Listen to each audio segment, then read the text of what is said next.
Peace and security is one of the key priorities of the Africa-EU partnership. Today, some 32 African countries are directly affected by the consequences of conflicts.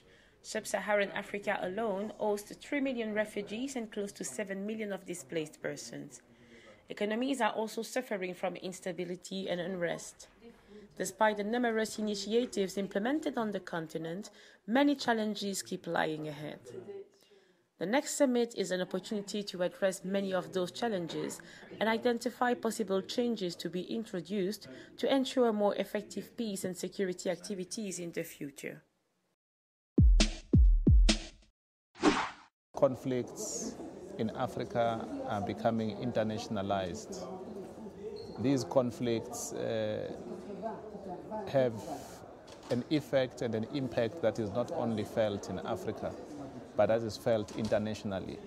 So it's important that international partners of Africa, such as the European Union, continue to play an active role in helping to end these conflicts, in helping to create an environment where we're able to address the new threats to global peace and security, such as terrorism, such as the illicit trade in drugs, the trade in human beings, the trade in human organs.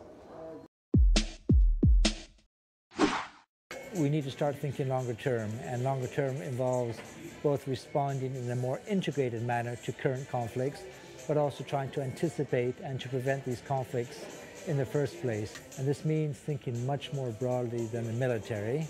It means looking at the totality of security institutions and frameworks, which exist both first and foremost within countries, but also at a regional level and also at the continental level.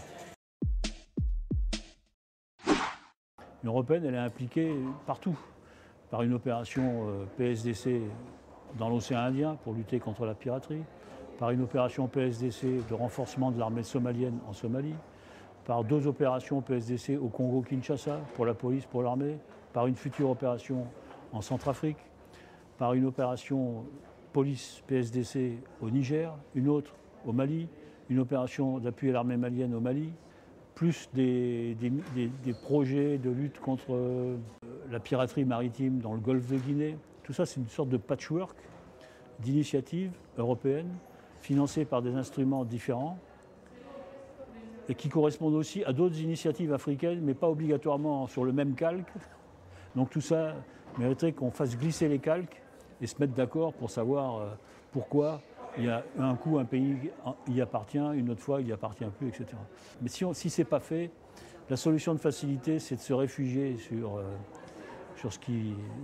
des organigrammes et puis continuer comme avant, sans se préoccuper de savoir si ça fonctionne ou pas. Voilà. Partout où il y a des problèmes, des conflits, vous voyez une part de plus en plus importante de l'engagement des Africains. Au Mali, en République centrafrique, au Congo, en Somalie, au Sud-Soudan. Donc pour dire que quand même, il y a une certaine conscience qui prend naissance. L'état actuel, c'est d'arriver, espérons bien, en 2015, avec une force africaine réellement opérationnelle. Aujourd'hui, les pays africains essaient de se soutenir à l'intérieur des frontières ou sur les frontières voisines, mais quand il s'agit de projeter une force africaine très loin, ça devient un défi majeur. Donc cette ambition-là, il faut la soutenir.